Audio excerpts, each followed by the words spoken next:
to Uniqueness Built In. I'm Cassidy with Garabedian Properties. For over 30 years, we've been building, carrying, and renovating custom luxury homes.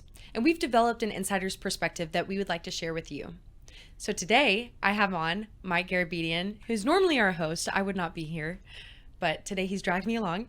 And today we're just going to be discussing the design process of building a luxury home while also giving a little bit of context to who Garabedian Properties is.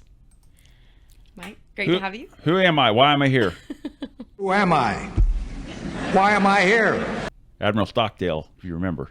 Thank you, Cassidy. We want to take an opportunity to, first of all, talk about what we're going to do with the podcast. I'm sure we'll get an Emmy Award nomination or something. Seriously, what we're trying to do is for 30 years we've been building homes and renovating homes. After that much exposure to the industry, you get perspective, you see what works, what doesn't work. So we're hoping that we can share some of those insights. So when folks get ready to build or renovate a home, or in our case, we have estate management care for their home, they'll kind of know what they need to be looking out for. Whether it's us as a builder or whether many of my dear friends who build and renovate homes, an educated home buyer, homeowner is the builder's best friend.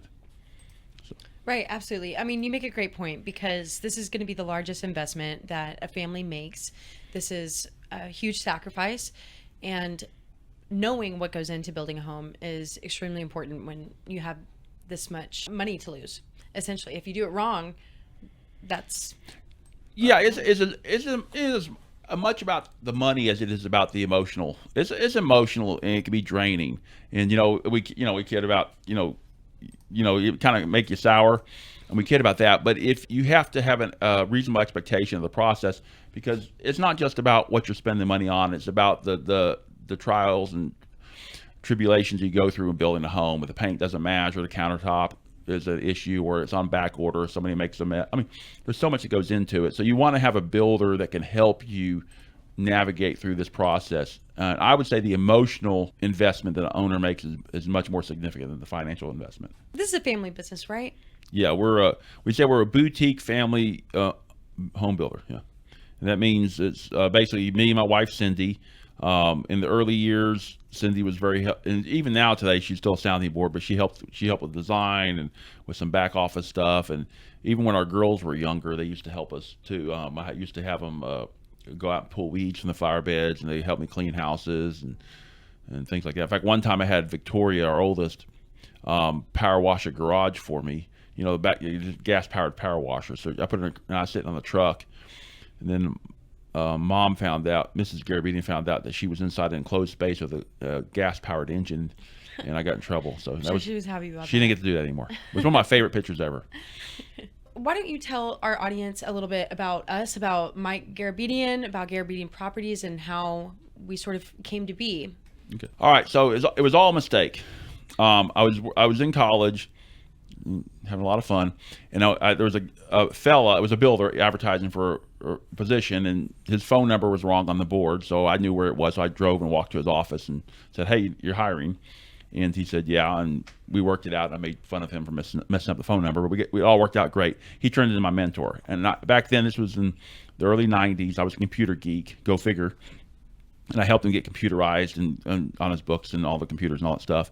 And then I helped him do little odd and end stuff. I babysitted his daughters when they came to the office. It was all a lot of variety. But he slowly started teaching me the industry. So as I near graduation of college, my to-be wife Cindy was graduating as a nurse. And she was, nurses were in demand. She had a real job and all that. And I remember Randy said, "Well, I guess you need a job." And I said, "I guess so." So he basically hired me full time, gave me an old beat up Ford pickup, because Ford is the best pickup trucks, product placement. He gave me an old Ford pickup truck, and he put me out in the field. And back then we didn't have cell phones. We had pagers. So we had a pocket full of quarters, and that's how we call them pay phones and what have you. And basically I learned it, but I learned the industry from the ground up from in the field. I worked with the guys day in, day out. I watched how they built, they did things. I learned their mistake. I learned how to do it all from the ground up. So when I got to the point where I was ready to start my own company, I pretty much knew how to build a house, and that was a blessing. So Randall Garrett, who was my mentor, I'm very blessed and fortunate that he was a gentleman that taught me this industry. Wow. That's great to actually have, a hands-on experience in building a home. I'm sure you see a lot of different things throughout that process, and you sort of, start to understand the process much better than if you're just looking on it from the outside. So I think that's a really unique sort of history to becoming a home builder, especially when that wasn't really what you were hired on to do. The beginning was just the computer part of it. So let's just get into some questions that I have for you today. Okay. What is one of the biggest mistakes that you've seen an owner make? Starting the oh god, we don't have enough time. It can't be a Ken Burns miniseries. A couple of the biggest mistakes: they buy a lot. And I say buy, they contract for a lot, or they purchase a lot before they have a builder and sometimes an architect evaluate the lot for what's possible there. Why is that? Why is that a problem if they pick that before? So there's all different aspects of lots, but one of them is topography. You see a lot that looks relatively flat, it's got a little bit of slope onto it, and you like a slope like that. That 10-degree slope could translate into $75,000 to $100,000 in dirt work, and maybe another $100,000 in walls. It could translate into issues with utility. There's so many things that come with that. So when you have an experienced builder go look at the lot, he can tell you pretty quickly that you're going to do these 5 things to make it buildable. And the significance of that is, if you know that you have to spend X amount of dollars to make a lot buildable, you can account for that in your budget and or account for that in the offer price you make to the seller of the lot. Maybe it's priced right, maybe it's not. But if you buy a lot, and I've seen people do this all the time, they go out and buy lots and they call up and they say, hey, I need to do this.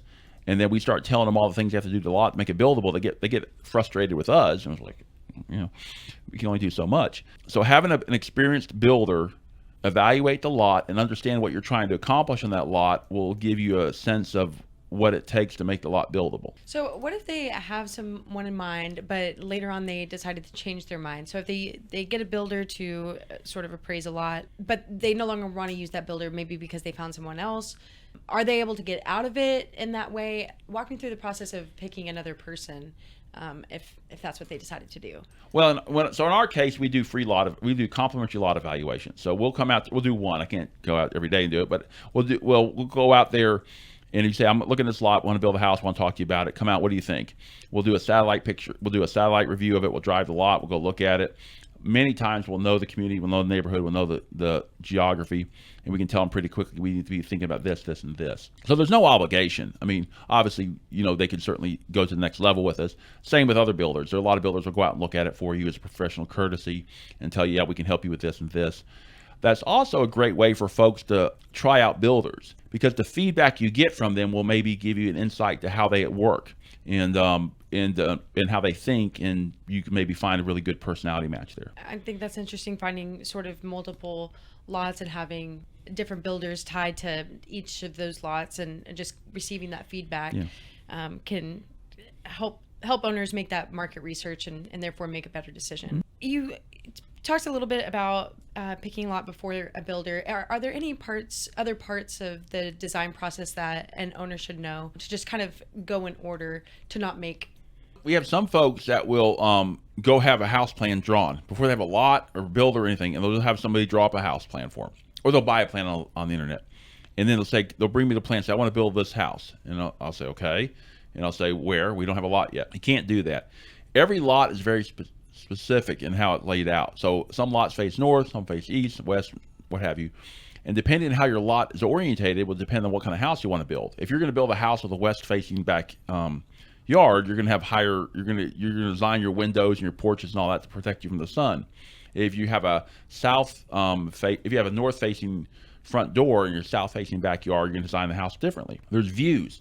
Depending where your house is, what you're looking at, your views may dictate where you put your windows. So you should not draw your house until you have your lot picked out, and you certainly should never draw your house without your builder being involved. And the reason being is, when your architects and home designers, God bless them, they do great work, but their job is to draw what you want. And you show them pictures and stuff, I'll draw it. They'll do whatever.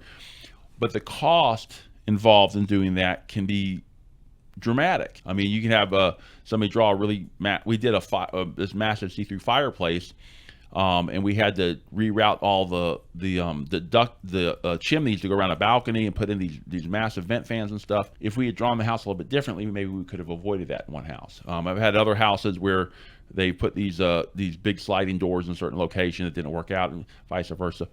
So there's so many things that are put into the design process because the architect's fulfilling your request that maybe don't work well on the lot or may have cost issues that may complicate your project later. So a builder can give you a global perspective of the project and help you with the design. So what you're saying is a good builder will understand the global budget and make sure that the architect isn't drawing over that or moving some pieces so that when we do build the house, it's still within that global budget. Is that correct? Well, one caveat, it's never within the budget. Okay, but we know that. But yeah, you have a better shot at staying. If you tell your builder you want to spend X, he'll tell you, he or she, we got some great women builders, will tell you that that's probably, they'll give you a perspective of what it should cost. And then when you're drawing your plan, they can coach you and say, yeah, we can do that spiral staircase there, but I don't think it's going to, it's going to affect your budget. Or we can get rid of this fireplace, that'll save you money. Or we can do these type of windows or what have you. So your builder can kind of help you navigate through that. When it's all said and done, the owner's going to pick what they want to pick. So the owner gets to pick it. We're not going to, our job is to make sure our owners make educated decisions. And if we tell you that that's going to cost X amount, but if you really want it, well then do it. As long as you're making an informed decision, we're happy. That brings me to another question. If an owner is designing a home, what should they be on the lookout for? Should they be looking at the design features, or should they be looking at how they live now, how they aspire to live? Tell me how you walk an owner through the process of designing the home with the architect. Function over frou-frou. It's always function first, then the decorative elements. Sometimes people want to do the frou-frou or the decorative items first, and that can mess up your function. Make the floor plan functional, where you want your rooms, where you want your refrigerator, where you want your fireplace, where you want your windows, your front door, and all that. Get that down first, and then look for opportunities to put in the frou-frou or the design elements after the fact. If you do it that way, the house will live better, in my opinion. If you can have these really beautiful elements and features and stuff, but if you had to change your hallways or reconfigure a bedroom or put your bathroom in a weird place to make it happen, after a while you're going to see that same design over and over again, but you're going to still have to live with the fact that you're going to have to walk weird to get to your tub or your shower, what have you. Function over frou-frou is the most important. How do you get owners to stay within that? Is that conversation difficult with them? Do they normally get on your side, or is there some? That's why we're sour. So we always ask owners, what do you like about your house? What do you don't like about your existing home? Usually that will give us insight to what they're trying to do. You just have to work with them. It's just a lot of work and conversations and pictures. We tell them, show us pictures of what you like and what you don't like. A lot of times they'll show us a picture and they'll think they're showing us they like it because of X, and the reality is it's because of something else. You show us a picture of what you like, and we can often tell you, if you show me 5 pictures of a family room, you're confused about why you like them. We can often tell you, and architects can do this well, and designers, we can tell you why you like those 5 pictures if we see 5 pictures. And so pictures are a great way to communicate with your builder and architect and designer. A lot of conversations. Some people think, oh, go draw, in the old days they used to say, go draw your plan, bring me the plan, I'll tell you what it's going to cost. We don't do that. One, because we have OCD issues, we want to be very engaged. And 2, because you don't have an opportunity to guide the plan through the design process to get them good value and good function. We want to be able to give them value and function when we build the house, and we have to be part of the design process to do that. Right, absolutely. What's the best way to get started with a custom home? So, I would always say if you're going to build a custom home, you should be interviewing builders first, and they can give you guidance on their process, how they do it. They can talk to you about macro budgets, what your budget's going to be, and they may be able to give you that, and a great realtor can help you give guidance to where you should be looking for your lots and talking about deed restrictions and covenants. And they can explain how their program works, and you can see how you like that builder. When you contract with a builder, you're getting married. You're going to spend 6 months to a year designing the house, spend 2, 3, 4, sometimes a year, 2, 3, 4 years on the house to be built, and then after that, you're going to spend years interacting with them if they help estate management, take care of your home, or just help you with warranty or punch out or a project. So this is a long-term relationship. This isn't like, go mine some topo from whatever grocery store is closest to you. This is a long-term relationship with someone, and you want to make sure that you can communicate with them, you trust them, and you feel comfortable with them. So is there anything that they should be bringing to the meeting when they initially sit down with you? What other than pictures should they be bringing to these meetings? We say jelly beans. Jelly beans. Yeah. Is that your favorite candy? Jelly beans are the greatest. I mean, they're fruit, they're sugar, they're protein. No. You should you talking to your builder. Pictures are the best way to communicate. So when you set a visit with a builder, if you have pictures, if you already own the lot, bring in a survey of the lot. Pictures of the lot, but pictures of what you're trying to accomplish. Inspiration pictures are probably the easiest way to communicate to your builder. Okay, so a digital portfolio, if you will, of things that they want in the home, or does that come later? Well, no, actually, in the old days we used to do these big binders, these big notebook binders with pictures in them. That nowadays you can go use Pinterest or House or just create digital pictures. Create a PowerPoint or something like that with pictures. But yeah, digital pictures work well. I just want to go over quickly to what we're going to be doing with this podcast and what people can expect watching this show with us. We're going to try to share our perspective on things that we've experienced as a builder in a company for 3.5 decades now, I guess, on things that have worked and don't work, and tips and hints, and get feedback from a lot of our professional partners, designers, lenders, brokers, vendors, on things that people should know before they're going to build or design a house. And hopefully we'll be able to educate folks that when the time comes, they'll find a great builder and build something. If they need to know, I know a guy. Awesome. Well, thank you so much, Mike, for having me. Guys, we really appreciate you tuning in to our show, Uniqueness Built In. I won't be keeping my job as host. Okay. I just got fired. I think I just got fired from my job as host. So Mike Garabedian will be doing the next show. We are super excited to have you there. So tune in. Thank you so much for watching Uniqueness Built In.